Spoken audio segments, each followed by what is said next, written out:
Hi, welcome to A Punk with Toys. My name is Lawrence, and today we're going to be taking a look at the G.I. Joe, A Real American Hero, the classic review of the Crimson Guard. Now, oddly enough, when I was going downstairs and moving some stuff around, I was like, did I bring that one up? I'll grab one here. And I kind of realized, I started kind of army building these. I have 3 complete, and then I have 3 others that are not complete, and then I have different versions of them. This is seriously one of the best looking figures that's ever been done. It was done amazingly and classified in both versions of the classic red. They did an amazing job with this. 40th anniversary or modern 4-inch. I don't know, maybe they didn't do 40th anniversary. Every version. It's really hard to mess up this figure. But anyway, we're going to take a look at it. We're going to take a look at all of his detail and what goes into him. Look at his weapon, his backpack, and all that good stuff. And you may be asking yourself, why would you be reviewing a figure that's almost 40 years old or whatever it is? And that's just because as I started doing the classified stuff, I started realizing the amount of detail that was put into this stuff before, the detail that was put in this stuff as a kid, the designers and what they did, stuff a lot of us never noticed because we were too busy playing with the figure. So now I get to go back, look at it, and it's just nice to have just kind of go back in a retrospect and maybe take yourself out of life for a little bit and look at everything. But anyway, let's get into this. But before we do, if you like this type of content, if you like the classic reviews, please take a second, hit that like button, hit that subscribe button, hit that bell notification so you're notified every time I drop a classic review. All right, so here we have our O-ring Crimson Guard, and again, this is one of my favorite figures. I think he's a lot of people's favorite figures, or one of them. So anyway, let's start off with the accessories first. And we'll first take a look at the backpack here. And all you have is this really weird looking backpack. And what I mean by that, it seems like it's a hard shell. Alright, so it looks like this is kind of where it's going to open up. It looks like you have buttons, so it maybe should open up. Maybe it holds something, holds some sort of electronics in it. Who knows? But it does look like maybe it folds up. You got the Cobra logo right there. And then you have these slits kind of just going right down there. And again, it's made to only go up in one direction, and it makes this little V. Here we have one of the best looking weapons for the Real American Hero. It's got the bayonet on it. Alright, so you can see where the handle is. You got the serration right there. And then you look here, and you have the nice stock. It looks like, I always looked at this as this is where you were supposed to put your sling. You got your grip. Trigger, but no trigger guard, which is fine because, once again, they don't have trigger fingers. Magazine, obviously they do not drop down. It's not removable. You got your iron sight, your barrel. And again, this was one of the best looking weapons. Very iconic.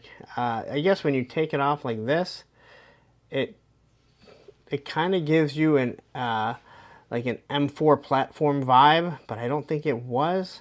So if you know what it is, please let me know. I have no clue. All right, here we look at this wonderful Crimson Guard, and we'll start off with the helmet. So it does have an insignia right up on the top here. I always assume that has something to do with being the Crimson Guard. Nice helmet, goes all the way around. You have this nice looking mask, which looks like it has some sort of like ventilator on it, and then you just got the little silver slit. And again, this kind of always remind me of the Battlestar Galactica Cylon with it like that. Over here you have some tassels, so you can kind of see like he seems to be like, in many ways it's a battle uniform, but it also can be his dress uniforms. And I assume that this always meant like, hey, you had hit a specific rank. All right, on the top you got little shoulder blades right there, again with 2 little silver spots right there. I guess I really never noticed. I guess that would also hit your rank. Up here, same thing. So you have your Crimson Guard, which it looks like, what is that, an eagle and a heart kind of? That's kind of what it looks like. But this also reminded me of Star Wars, especially the way that this kind of sat over, or Star Trek. There's a lot of interpretation, in my opinion, into this. But when you look at this here, it kind of, this either could be part of the uniform, or it could be like a hard shell here, used as some sort of plate carrier. You got the silver Cobra logo right there. On the back, just a little bit of a design there.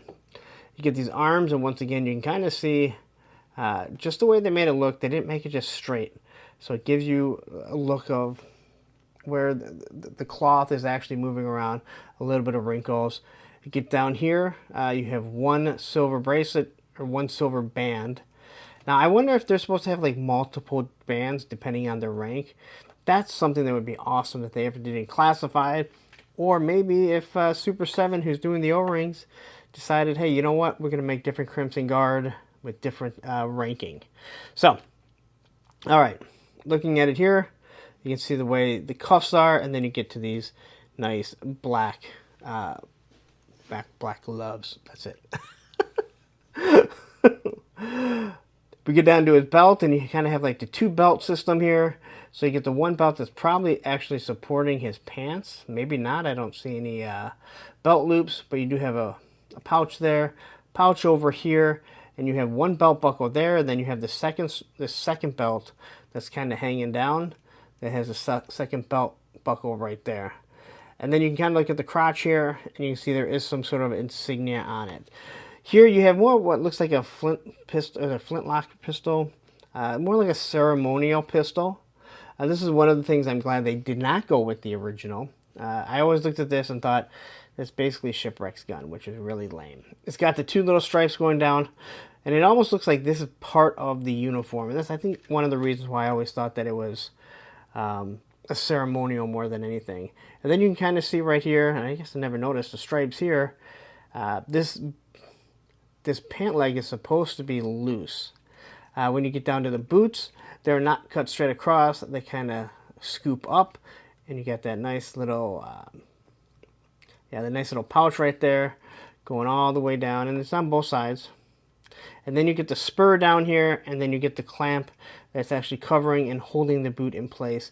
But the spurs are always nice. There are a few figures, or at least a couple figures, that have spurs.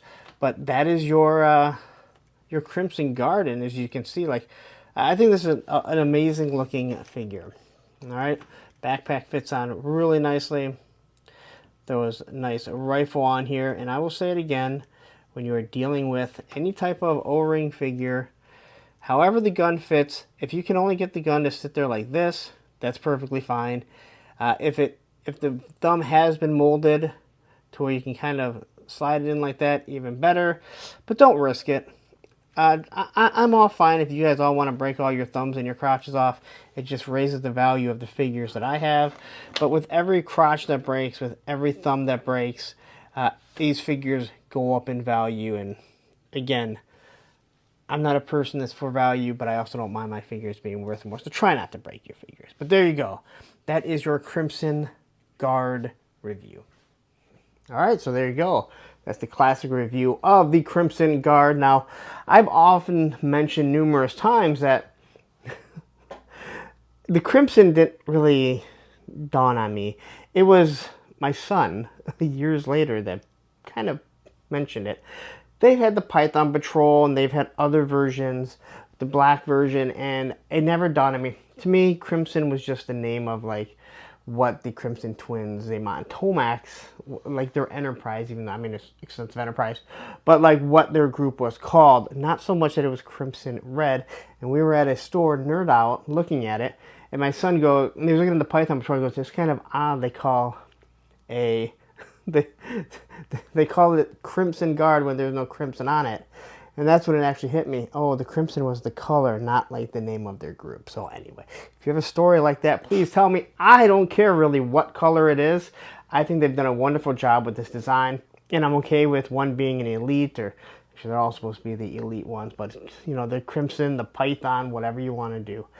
Anyway, that's enough there. I think I've given you a little bit to talk about, and I'd love to hear what you have to say. But before you do, you stayed this long, please take a second, hit that like button, hit that subscribe button, hit that bell notification so you're notified every time I drop one of these. But I know what you're thinking. Whoa, wait, you just started with the Crimson Guard? No, I've been doing lots of these, starting all the way from Series 1.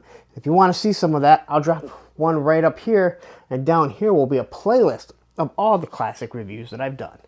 Take care.